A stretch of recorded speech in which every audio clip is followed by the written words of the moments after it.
Hello, everyone. I am Jake Klein. I am Director of Media Production for the Foundation Against Intolerance and Racism. Thank you all so much for coming. A little announcement before we get started. Unfortunately, very, very last minute, two of our panelists had to drop out.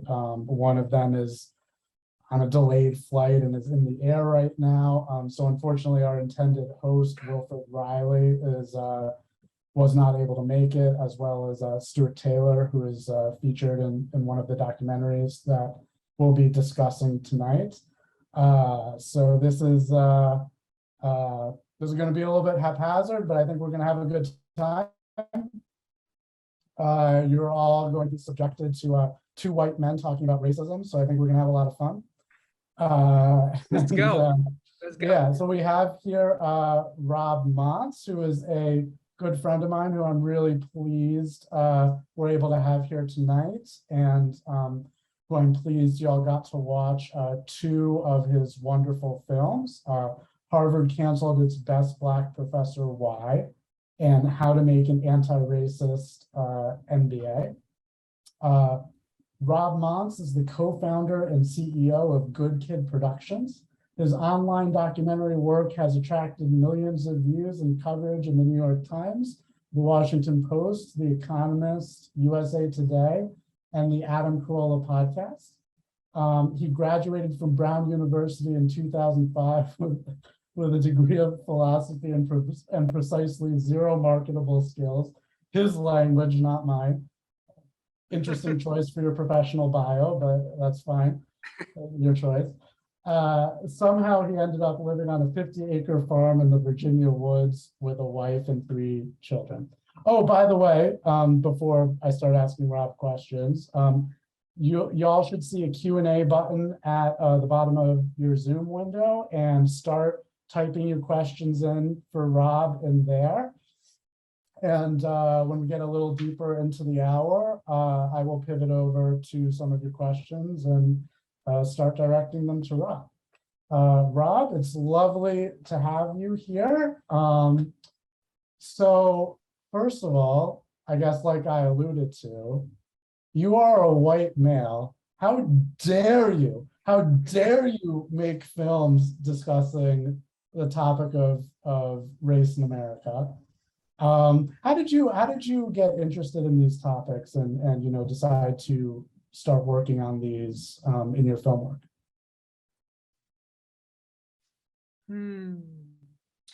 I mean, it wasn't like as a young child I dreamed of deconstructing anti-racism. But at a certain point, the coordinated propaganda campaign drives you insane, and the propaganda is primarily about race. And so that's what you have to focus on. It's not as if that's the thing that I dreamed of doing. I mean, do I have an interesting answer to this that's not completely self-involved and boring for everybody who came? You're to be self-involved. You're the man of the hour. I mean, when I was 16, I'm self-identifying as libertarian, and I am the representative in 2000 at my high school, arguing in favor of the presidential campaign of Harry Brown, who ran on the libertarian ticket in 2000 for president. He, like I in that debate, had a symbolic victory. I think that we were the most charismatic presence in the campaign, but upon further survey of the audience, it proved that there was actually no constituency for our beliefs. But even back then, I loved the contrarian critique. I loved the provocative critique. And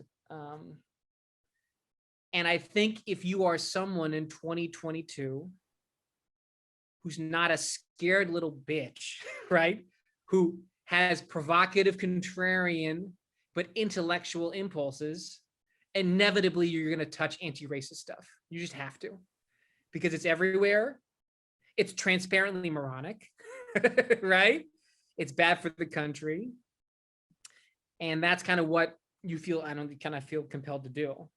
I mean, specifically on the issue of Roland Fryer, though, I mean, so there's the Ibram X. Kendi video, which is intended to be like a funny deconstruction of a complete transparent intellectual mediocrity who I was told through the full course of the summer of 22 was an otherworldly genius who got $10 million, no questions asked, from Jack Dorsey, and showed up on all of my mother's favorite morning programs, right? So there's that.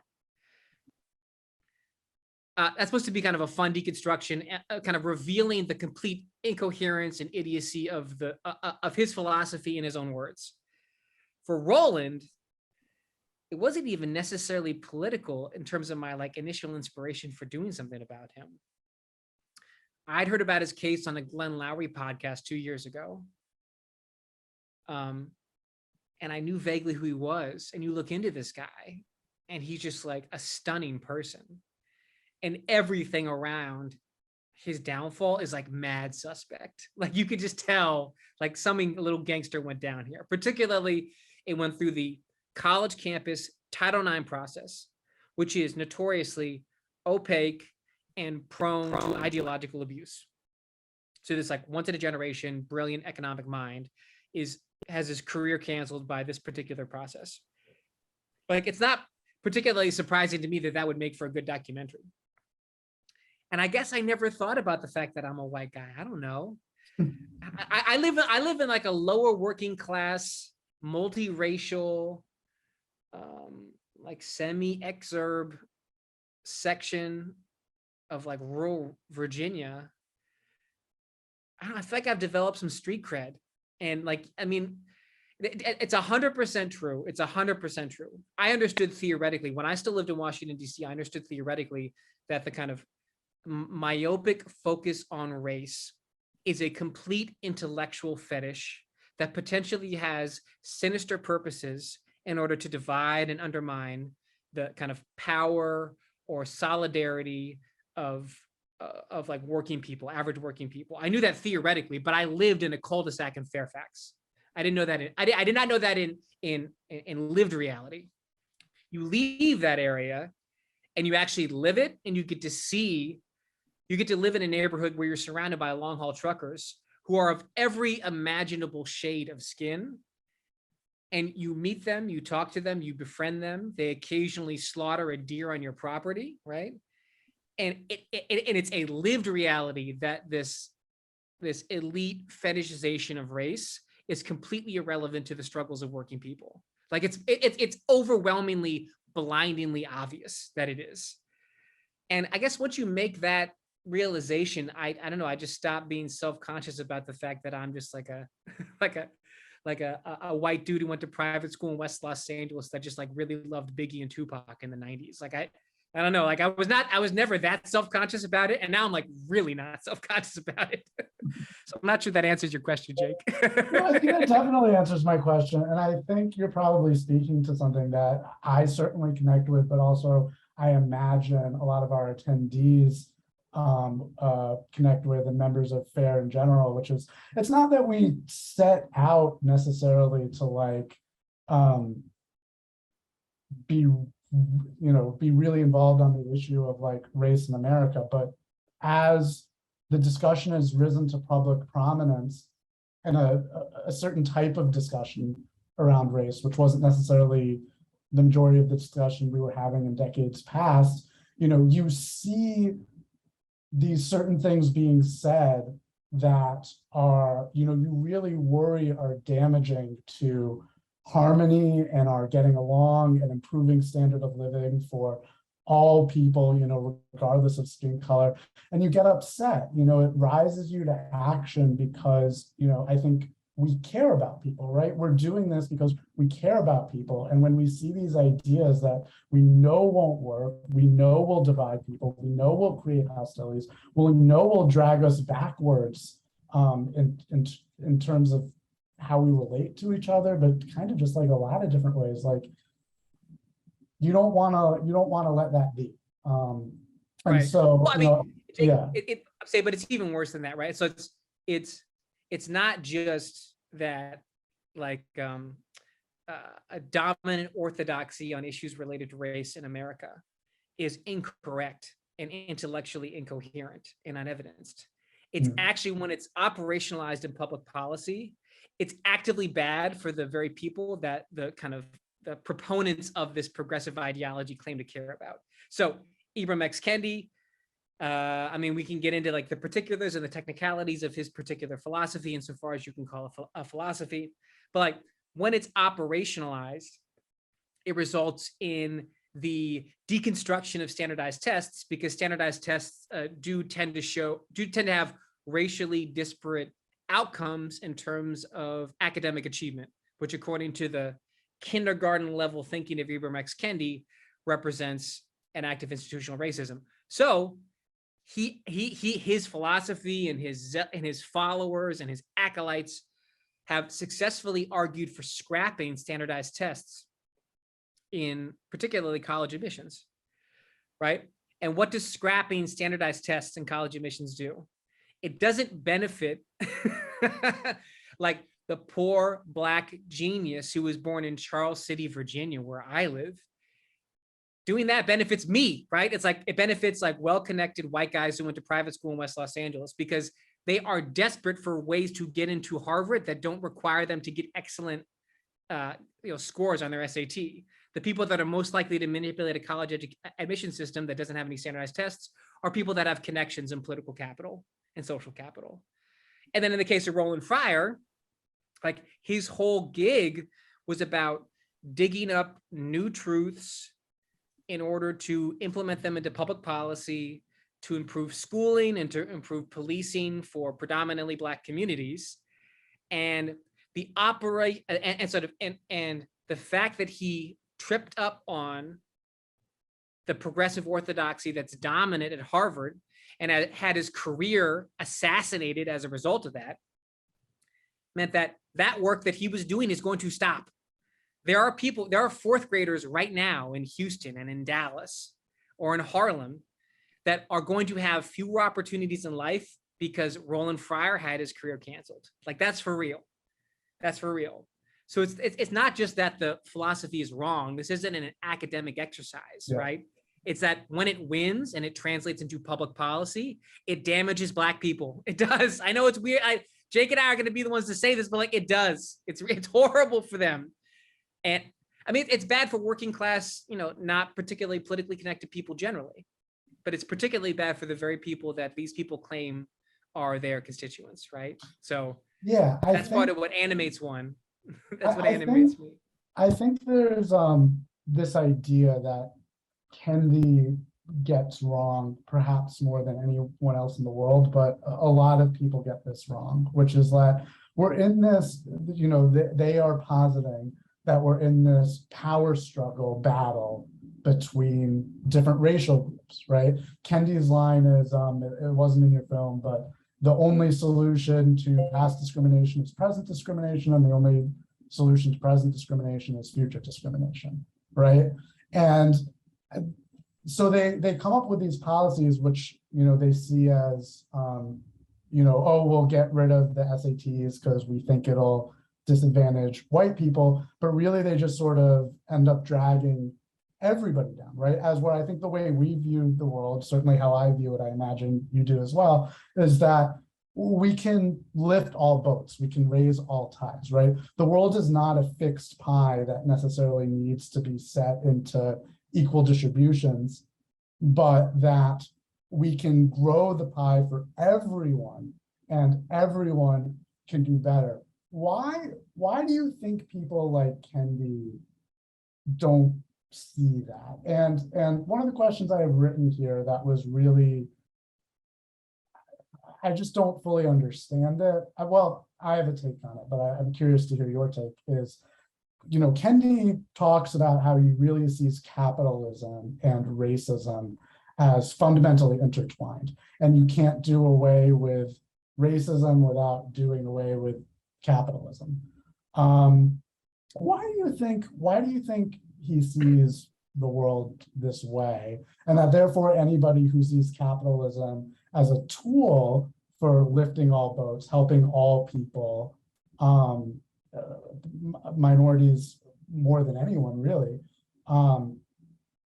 why does he see anybody who believes that not just as wrong, but as racist? I don't think he really believes it, Jake. I don't think he really believes it. I mean, come on, this dude is like a pure product of academia. He knows that the quickest way to get tenure is to just like mouth something about Marx a couple times, right? And decry American colonialism. There actually doesn't have to be a there. Like there doesn't actually have to be an argument. There has to be no substance. There's have to be like some deeply thought out, personal convictions about the glories of like the proletariat revolution. That really doesn't matter. Like I've read as much Ibram X. Kendi as any of his fans, and I can tell you there is no there. There is no there. It's just you mouth the word Marx a couple of times and people shower you with academic accolades. That's the environment that he grew out of. And through some combination of, it's like right man, right moment. Like you're talking about summer of 2020. He's Ibram X. Kendi. He renamed himself just like Malcolm X did because he rejects his slave name. He had a tenured spot at like a second or third tier university, had a book or two, has dreads, and has mastered the tones of the tenured radical, which is mostly about signaling tribal partisan allegiances. And like the moment hits, and within 2 weeks, he goes from C-SPAN to Oprah. It just doesn't take very much. And he just says it. And he kind of has a certain set of prepackaged slogans that he has been fed and dutifully regurgitates on command as a tenured academic within this particular ideological milieu. And one of those includes a denunciation of capitalism as inherently racist. But as I think some of the fair affiliates have pointed out in the comment section for that video, for someone who ostensibly theoretically doesn't like capitalism, he sure doesn't mind getting rich, right? Like, Jake, you live in Fairfax. The Fairfax Public School System doled out $20,000 for a single hour of Ibram X. Kendi's anti-racism consultations in the fall of 2020. Homie got $10 million to start this kind of new anti-racism center at BU. He has multiple children's books. He has an extremely boring but well-produced Netflix special. Like, homie is cashing checks. He's not Ralph Nader, where despite Ralph Nader being one of the most famous people in the world in 1973, he's still taking coach. Like, Ibram X. Kendi is living lush. Like, he's living large. So his actions belie his professed ideas. I think it's mostly just reciting the slogans that are expected of you if you look like him and you come from where he came from, But I just want to say one thing. So in the Ibram X. Kendi documentary, we talk about how the NBA is an epic instance of capitalism, like having profoundly positive economic effects on Black America, right? Like, I'm a product of 90s West Los Angeles. Like, at least 3 of my 5 favorite human beings alive were Black professional NBA players back then, right? Michael Jordan, Magic Johnson, Kobe Bryant. Like, this is like, these were my heroes. These were the people that embodied what it meant to be an elevated being. And that is in part a product. And in turn, I purchased much of the merchandise with their branding on it with my middling allowance in 1997. Like, that is in real time capitalism serving as a profound tool of economic advancement. For Black America. Again, an absurd thing for you and I to be talking about. I realize that, but like, it's just demonstrably true. And also making certain aspects of Black culture dominant in America, So that's I have some other things, but that was a long-winded answer to your question. No, not at all. I think I do probably disagree with you in that I do think he actually believes it. And I don't think that, his making all the money that he's made, like, I think the response that people who hold these beliefs and yet make tons of money will often say is, but I'm in a capitalist system, and I wish I was in a different system, but I have to play by the game of the system that I'm in until we can change it. And maybe that's a rationalization, but I think they do probably genuinely believe that they wish they could change the system and truly believe in a different system. But I mean, the question that then brings is like, okay, he believes it or doesn't believe it. But why, of all the people talking about, this issue, that could have been elevated to, #1 New York Times bestselling author, worthy of these 5-figure speaking fees. I didn't even know he had a Netflix special. That's disappointing. All these heights of success. Why him? Why was society so receptive to this guy who just, I mean, I have to say it, you're very clearly alluding to it, it just really seems just deeply unintelligent. Like, my experience reading How to Be an Anti-Racist was, the history seems relatively fine. I'm not a historian, so I can't vet it, and it's mostly a history book. Or maybe I'm thinking stamped from the beginning. I can't remember which. I've read both of these. But then he goes into these little sections on philosophy, and then it's like, you're just not making any sense. Like, this is the least thought through thing I've ever seen, and you're just making these statements that you're expecting us all to agree with. I mean, in the film, you have, for example, like his talk about cultural relativism. Yeah. That we can't judge any cultures no matter what they're doing, and then I think you very articulately tear that down, with the example of what the NBA was doing in Xinjiang province, China. So why was American society like so ready to take up these ideas that seem so particularly inartfully argued by him? I don't know, man. There was some sort of fever in the summer of 2020. I mean, that's where he got rocketed to global fame and fortune. There was,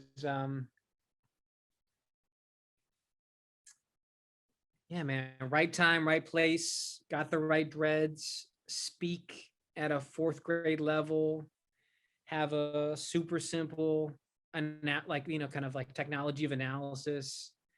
I mean, again, as we talk about in the film, I guess he's like the McDonald's version of Foucault, right? Foucault, profoundly, basically the most influential intellectual in the academy in the last 50 years. And we don't need to get into the particulars of his philosophy insofar as I understand it, but this idea of there being racist power dynamics, racist oppression in all interactions, and your job as an academic being to deconstruct them and to reveal them and to unearth them.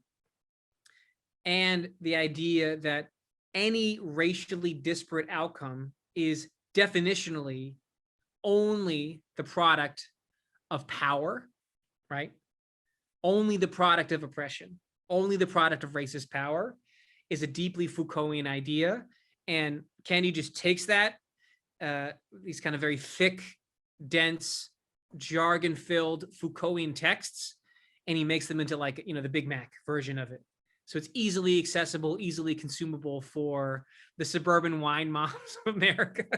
I mean, that's what it is. Like, just take it and like make it into the fast food version.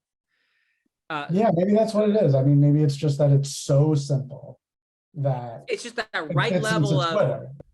But and his analysis is very simple. It's easily applied, right? Any racially disparate outcome of any system is definitionally racist. It makes no difference whatsoever what the processes are by which we got that outcome. Doesn't matter. And it doesn't actually matter what the racial composition of the outcome is, right? It's like if you're going to one of the selective schools that are based purely on standardized tests in Fairfax, Virginia, or in New York City, if you're trying to go to Stuyvesant, and Asian Americans are completely crushing and represent 75% of the average incoming freshman class, it still is definitionally racist. It is. There can't be any other explanation for it. So it's very easy to understand.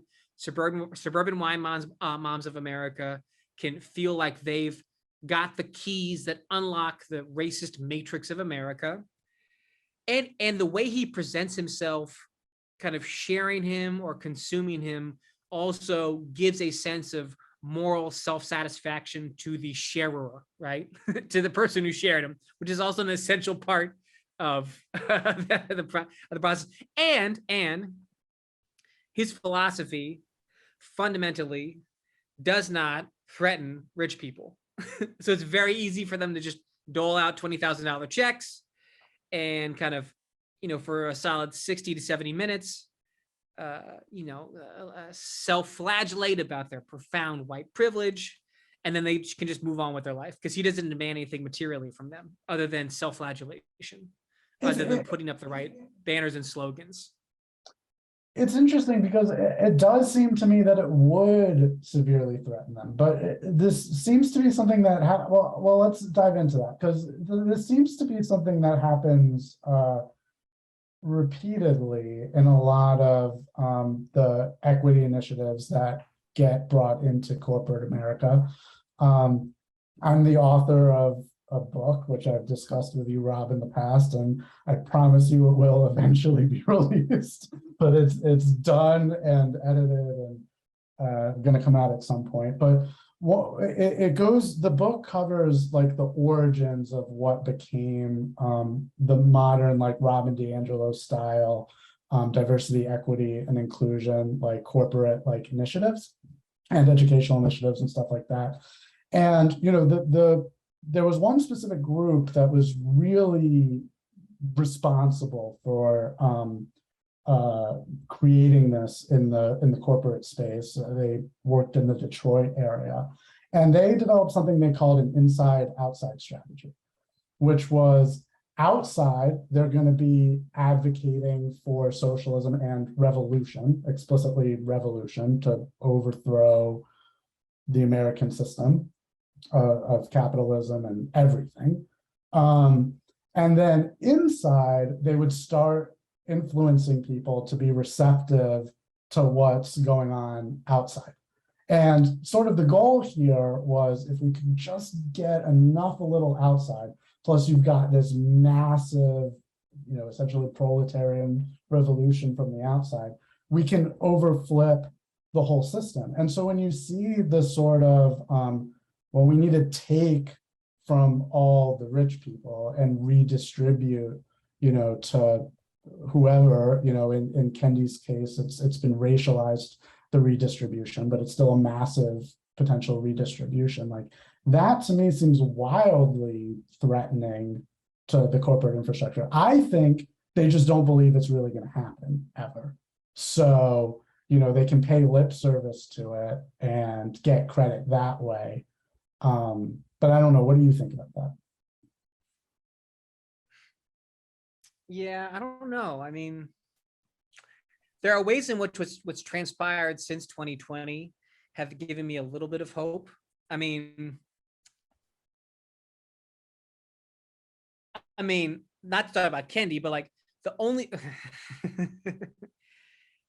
the only people that have gotten any money since the flood of Black Lives Matter donations in the summer of 2020, the only people who've gotten rich are like the three founders of Black Lives Matter. And we now know that they mostly spent it on mansions in Southern California.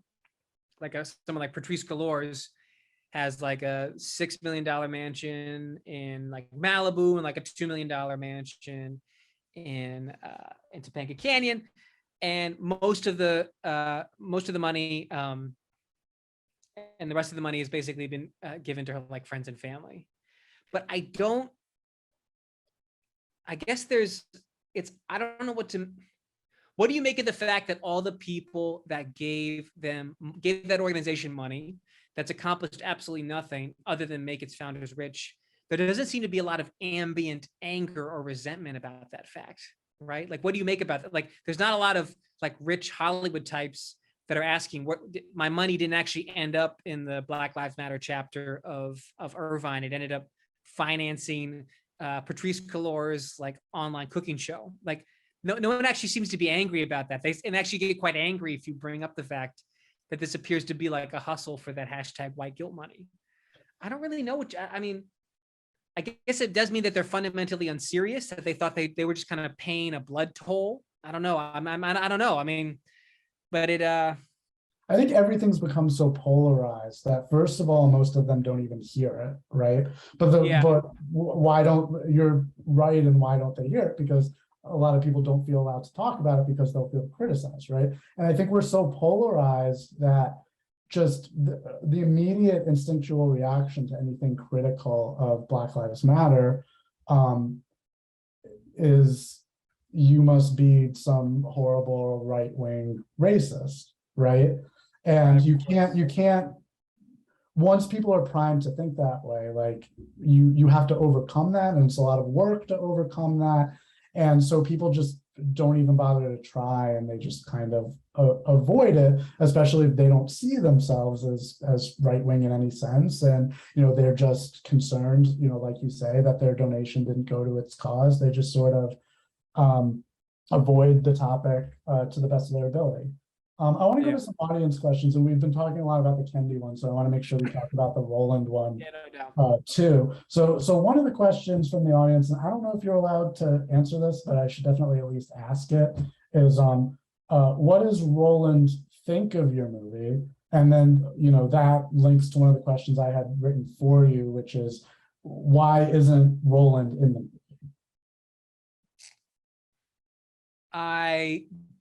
Those are actually connected questions. I don't know what he thinks of it. I don't know what he thinks of it. I will say this, I had been in contact with him at the very, very beginning, and he had declined to participate because he was worried about further Harvard retaliation, right? Which is, it's yet another, yeah. So I don't know what his reaction was to it or what he thinks of it, for the same reason that he wouldn't participate in at all, because he was worried that this $60 billion hedge fund with a library called Harvard University would continue to wreck his life if he participated in something like this. So yeah, that's your answer. And if you can say that, then I think I can also say to the audience that, we invited Roland to be here tonight and got a very similar answer, which is, worried about retaliation and just doesn't want to touch this, unfortunately, even though, everything in the documentary is correct. I mean, man, it's like, it's easy for me as like a rebel out here in Richmond to be throwing these shots at Harvard University. But we saw what went down. It's not just that they rained down this holy terror on him for what was ultimately kind of minor infractions. It's that this, I don't want to get too, but like the only basically major news coverage of this case until we released our documentary was a single New York Times piece about it that dropped before Roland learned his punishment, right? So the New York Times found out about Roland's punishment before he did, which just tells you like exactly what the symbiosis is here in terms of narrative formation. And the New York Times piece dutifully regurgitates Harvard's propagandistic lines about how Roland is like a, whatever, sexual predator, and that this is a representation of institutional sexism in the economics profession. And if you read the New York Times piece, they describe Roland Fryer in like the first paragraph as, oh, he's that dude who authored that study that found that there was no racial bias in police shootings that you, our dutiful New York Times reader, absolutely despised, right? Now, what that study has to do with what happened to Roland in his Title IX case is not totally clear, but it makes sense that those two things would be connected if you're attempting to kind of propagate a particular narrative about this guy. And that was it. Then it was silence. I said to my team here and some other people that it really was like a testament to Harvard's power, that what happened after Roland's fall was just complete and utter silence. And I talked to lots of people in the economics profession, many of whom are extremely accomplished in their profession, and they were petrified of talking about this case. Like they're like, no way I'm going to touch this, right? Even people that are like tenured, accrued every award imaginable at major universities are not going to talk about this. And it's like, that's the narrative setting power, right? But I mean, our advantage is that we have like a certain set of skills and craftsmanship, and we don't care about whether or not we get a tenured track, economics professorship offer from a middling Virginia community college or whatever. Like I just, it doesn't, there's no professional consequences for us. So that's, it's the narrative setting power of these institutions is disconcerting, particularly if you happen to be a victim of them. Yes. And about, Roland's study that made him completely unjustly toxic to so many people. I mean, what really gets ignored about that study is it wasn't just about police shootings, it was about police interactions generally. And it did find racial bias in, non-shooting, police interactions. And I don't think, we care enough about that. Like there is, from this very reliable source, biased police interactions, it causes, breakdown in police community relations and distrust, and, primes people to believe that, police would be shooting people unjustly because they haven't acted well in other contexts. And so, that's a very important finding that we should be talking more about, even if it doesn't show, that these shootings are racially motivated. Right. I mean, Jake, I said this when Glenn Lowry and I won on Megyn Kelly, but I'll just repeat it here because it's an extremely important point about what Roland's motivations were, which is he was interested in the truth because the truth is the necessary precondition for effective public policies that improve the lives of Black people. If you live in a world of delusion and your policies are based on delusion, they will not achieve their intended aims of actually improving people's lives, right? So for the Houston police study, the real hot thing that got him in the New York Times and got him famous and got him kind of covered by all sorts of conservative media outlets was that he found no racial bias in police shootings, but he did find bias in non-lethal use of force. Importantly, even in instances in which the suspect was described as compliant by the police officer himself, right? So the police officer himself is saying this white suspect and this Black suspect are both compliant, significantly statistically more likely to use kind of non-lethal force, tasing or roughing up on the Black suspect than the white suspect. Very complicated question as to why that might be. Not necessarily a function of racism, but that fact would lend itself to a greater appreciation for a certain level of organic and perhaps justifiable resentment in the Black community for how they're policed, right?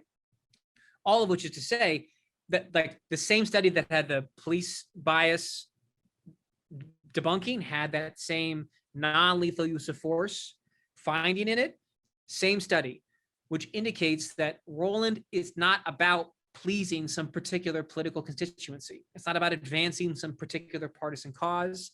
It's not, as I said to Megyn Kelly, it's not about pleasing white conservatives, right? He doesn't care if like the National Review likes him. It's not about that.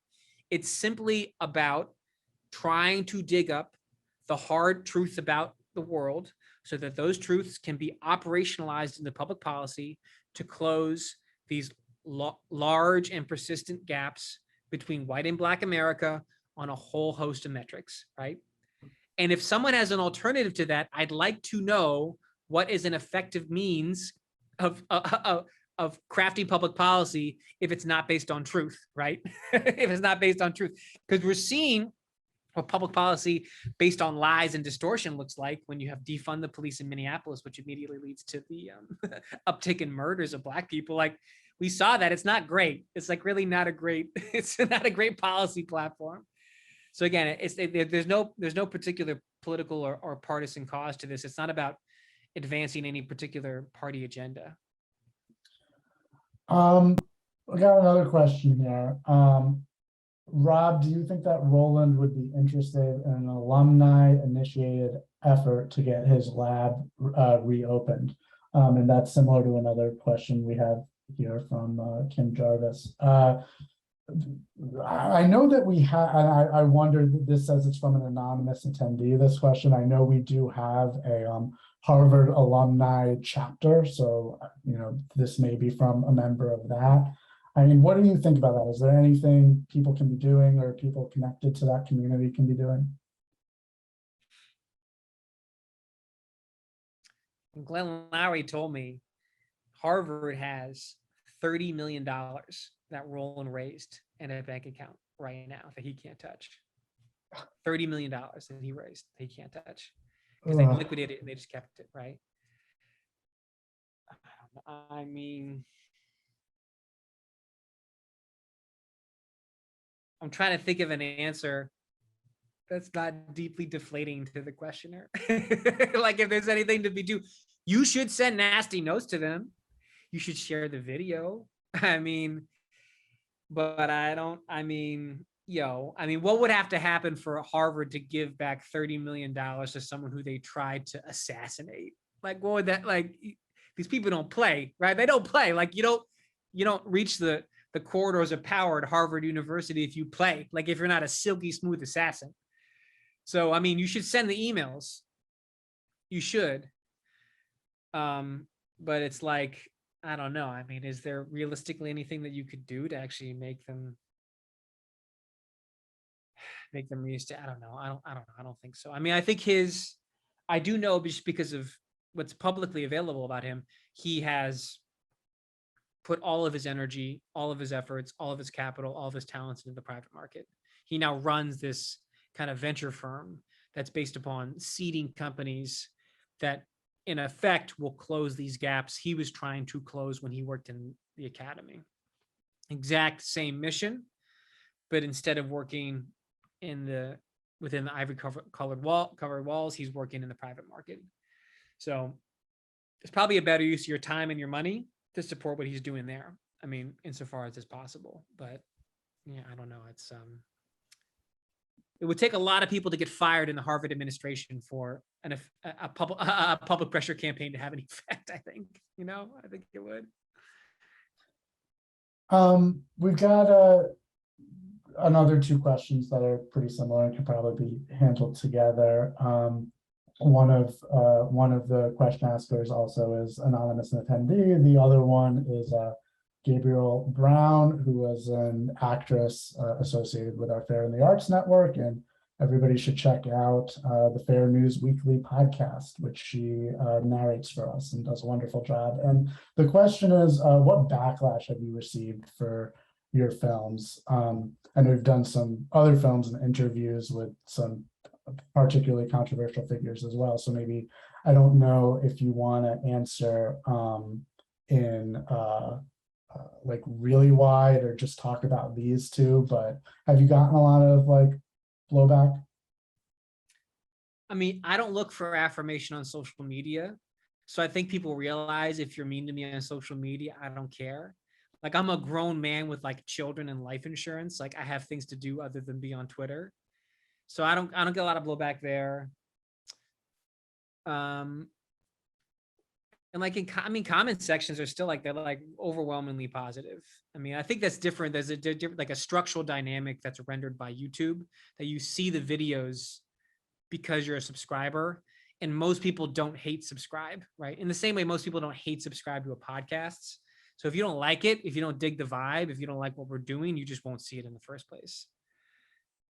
Yeah, and I mean, and so I think I don't care what people say on the internet because I'm a grown man, right? And in terms of like professional retaliation, it's impossible. Like, our entire company is built to be ruggedly independent in terms of money, creative vision, things like that. The only way to really get to us is to sort of mess with the pipes, mess with the channel. And so far that hasn't been an issue for us. And I'd really rather not transfer our stuff to Rumble. It's just a disaster. It's a disaster zone there. So I don't think so. I mean, whatever. The lesson learned is people come after you if they think they can affect you, right? And if they don't, like, maybe there will be like a little flare up, But then once they realize it doesn't make a difference, like you can only reply people for so long before it becomes obvious that they've muted you and they've moved on. Yeah, I don't think, cancellation is a tactic. Like you don't have a television show on a network who would be willing to cancel you. Like maybe YouTube could take your videos down, but like they're not going to have a good enough argument to do that to you, probably, at least not right now. I mean, stuff does get taken down unjustly for yeah. the problem. I mean, but maybe, like, yeah, you're not yeah.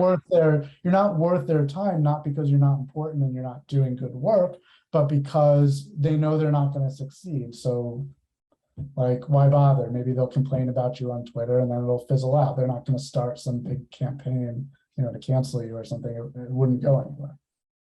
Right. Yeah. Right. We have a really interesting question from a Michael Levin. This sounds like a familiar name. I wonder if I know this person from somewhere. But what do you think of the idea that Kendi's rapid rise to fame and influence has a lot to do with the fact that he has the personality of a cult leader, i.e. absolute confidence in the truth and moral superiority of his beliefs, unburdened by the ordinary doubt of a sane mind, at a moment when it seems the country was very ripe for religious revival salvation as a solution to a moral panic? Yeah, thing is, he got miscast though. I'm telling you, man, he's not charismatic. He's not. He's really boring. Like that dude belongs on C-SPAN. I mean, I've watched a lot of what he did, and I know of two. You should watch him. He's definitely confident in himself, but there's many people that are confident. He got miscast, and like the moment was quite big, and homie cashed out. I don't hate on that, but like he's not. It was not because of like his native merits or abilities, which is part of the reason he sort of disappeared from the public conversation, right? Like he got his $10 million, got the Elie Wiesel chair at Boston University, and he's been real silent since. And he's had some book deals canceled. But so I do know, I mean, the whole thing is quite pitiable. It would be pitiable and sad and pathetic if it didn't represent like an existential threat to the most successful multiracial democratic experiment in the history of humanity, right? So it'd be funny if it weren't deeply ideologically kind of toxic and corrupting of the institutions that have made the American miracle work, right?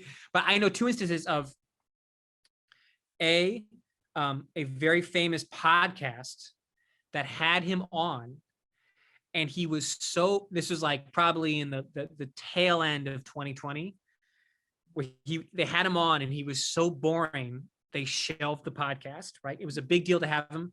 And I also know of a very fancy private school in West Los Angeles that charges nearly $50,000 a year for tuition that had him on during our Great Racial Reckoning in the summer 2020. And it was supposed to be an hour-long session. And his responses were so curt, short, and filled with awkward silences that they cut it short. Like they paid $20,000 for his time, and they stopped it at like minute 46 because it was just a bunch of yoga moms sitting in awkward silence with Ibram X. Kendi in his dreaded glory. So he doesn't actually have a lot of native talent. I don't think that he would do well in a cult type situation. And again, I think the other piece of analysis is, and right now all I'm doing is reiterating John McWhorter, who I know is an ally affair, where Kendi's successes are themselves like a profound instance of racism, because the media decided to radically lower its standards for what constituted a public intellectual, where he would go on these shows and say wildly like intellectually mediocre, incoherent things. And everybody, all the panelists, all the white panelists knew that their obligation as a good ally was just to sit there and like just nod and affirm. And McWhorter's made the point that like they weren't treating him as a serious public intellectual who was worthy of debating with and analyzing and counter-arguing with and attempting to ask evidence and pointing out logical flaws. Like they never did that. They dramatically lowered their standards and just fed him checks and gave him tons of airtime. And McWhorter's, it's like McWhorter's pointed out, like the incredible irony of the dude who is, you know, famous for anti-racism is himself a mascot for like the profound institutional racism of corporate media America. I think the sort of like deeper point that question might have been getting to though is there's this idea going around. McWhorter talks about it in Woke Racism a little bit, which is that this movement is sort of, it's a religion, right? And maybe Kendi himself like isn't actually a good cult leader, maybe his personality isn't right for it, all that sort of stuff. But nonetheless, you know, society maybe was indeed ripe for it, was sort of the declining numbers in traditional organized religion. I don't know your religious beliefs, Rob, so maybe that'll come up. But you know, I'm personally an atheist, so I have conflicted feelings about this, where you know, I grant the truth of this, that there is a void that's being filled by a bunch of different things, and this seems to be one of them. On the other hand, you know, I personally see that void as being created by certain belief systems that are untenable in modern times. It's my personal belief and probably a whole tangent, but like, I mean, what do you make of that? And like, is this being motivated by sort of the hollowing out of something that was here before? Yeah, I mean, I'm basically like hardcore atheist in my 20s. Then the perfectly predictable thing, once I had a bunch of kids in my 30s, I got mad squishy. Like, you know, you give me with like a couple beers in me and I start sounding like Gwyneth Paltrow and like the energy of the world, because it's very difficult to not get that way once you experience the miracle of children. But can't quite bring myself to kind of readopt the Christianity that I was raised in.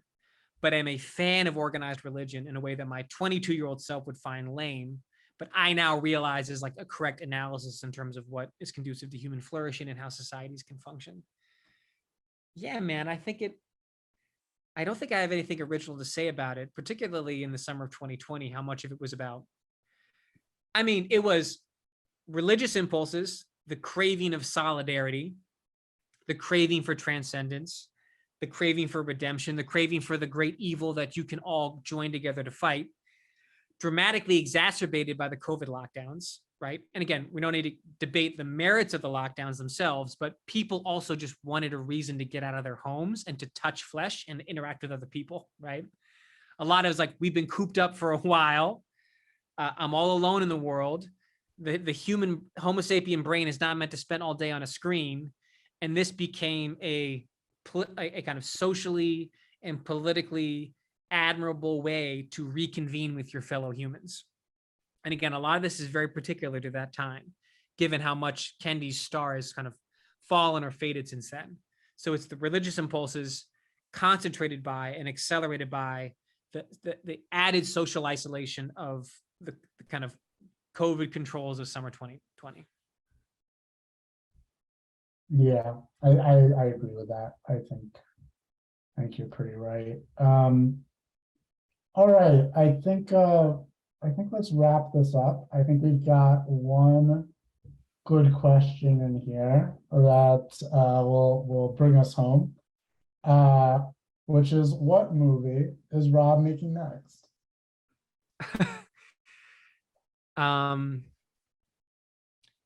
So we got a couple things. I don't want to spoil anything. We got a couple of things.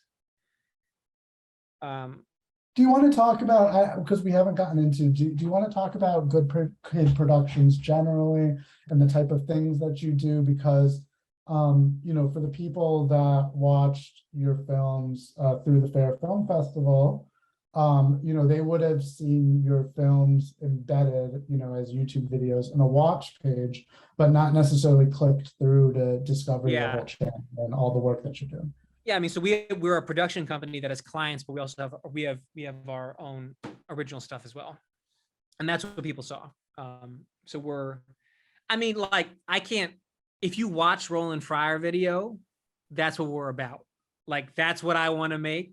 Whatever that is, whatever that combination of storytelling, analysis, provocation, craftsmanship of creating characters, emotionality, whatever that combination is, and like unapologetically using late 90s hip hop beats like that, whatever that mixture is, if you like it, you will like our channel.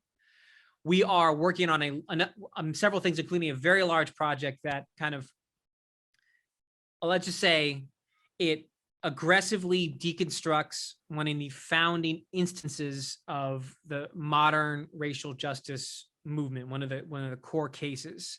It kind of takes what people think they know about it and flips it, deconstructs it, and shows who actually bears the cost when we lie to ourselves about what happens in one of these cases.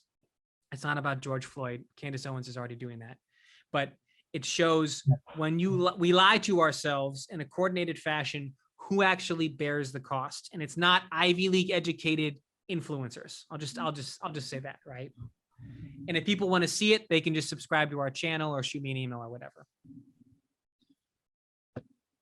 All right. Well, I am personally much more excited for your film than Candace Owens' 2020 film. We got a different vibe. I mean, you got a different vibe. I mean, she's got a different, yeah. Although I will say, because we're both, filmmakers in this space, the Daily Wire is doing very impressive things in terms of like launching a counter network, like film platforms, making high production value films, and that's a very difficult thing to do, to get something like that going outside the traditional film industry. And so I mean, let me say, yeah, I want to, I love that their thing is stop complaining, just like go build something better, just stop complaining. And part of what we wanted to do with Roland Fryer is to show you can make something that is even better than what you'd find on Netflix, better than any video you can find ever produced by Harvard University. We can make that without their permission and get it out into the world without needing any of the kind of standard issue progressive gatekeepers to like us or to approve of us. And you can make real impact and have a large, substantial audience as a result. Like, you do not need to complain anymore. Don't need to ask anybody's permission. The tools are available to us. All that's required is like hustle and some craftsmanship. And you can make stuff that's better than what the mainstream can make, and actually can be, in terms of raw numbers, maybe not the same audience, but in terms of a passionate audience, much bigger. And so that's like, I love the Daily Wire thing, which is like, stop complaining, like seize the day, make something better on your own terms that's not kind of polluted by this ideology. And that's what we're trying to do in our own small way at Good Kid Productions. Yeah, and not every member, FAIR takes serious efforts to attract people from both ends of the ideological aisle and everywhere in between and everywhere outside of it. So, not every member of FAIR, everyone with us tonight, is necessarily going to be a fan of the Daily Wire or what they're doing in the film space. But I think we should all be sort of appreciative of that. We live in a world now where all these different points of view can sort of spout up in a way that they haven't before. I think like the real white pill for our society is, we didn't necessarily realize before the extent to which we were only getting one certain narrative that was controlled by, the 3 television networks and certain newspapers and stuff like that. And now we live in a democratization of media where you're able to make these wonderful films. Other institutions are able to make wonderful or not wonderful films. We're able to bring people here tonight to discuss this. We're able to have organizations like FAIR that, even if certain established institutions don't want to pay attention to us, we can still build a chapter network and build a following and do all that sort of stuff. That is the future, that is the present, and that is what allows us to, all of us here, to make a difference for the causes that we care about without some established institution needing to tell us, yes, we approve of you. Thank you, Rob. I really enjoyed this conversation. I hope everybody else enjoyed this conversation. For those of you who are maybe not aware, we have 2 more films as part of the Fair Film Festival. Tomorrow night, let me just check my calendar real quick. Tomorrow night's going to be a great night. I hope people can come out. That's going to be Mighty Ira, a film from the Foundation for Individual Rights. They've just renamed themselves. Help me, Rob. Do you know what it is? Foundation for Individual Rights and Expression, formerly the Foundation for Individual Rights and Education. Yeah, great new big rebrand. And we're going to be joined by Greg Lukianoff, the head of FIRE, and Nico Perino, the director of that film. And then on Thursday, we're going to have the Q&A for All of Us, which is a great international documentary showing how people all across ethnic boundaries, religious boundaries, national conflict boundaries can still get along through those. That conversation is going to be moderated by the great Daryl Davis, and will feature the director of the film, Pierre Perard, and two of the subjects of the film. So if you haven't signed up for those Q&As, please sign up on our website, and we hope to see you tomorrow and Thursday. Thank you all very much. Great, thanks, guys.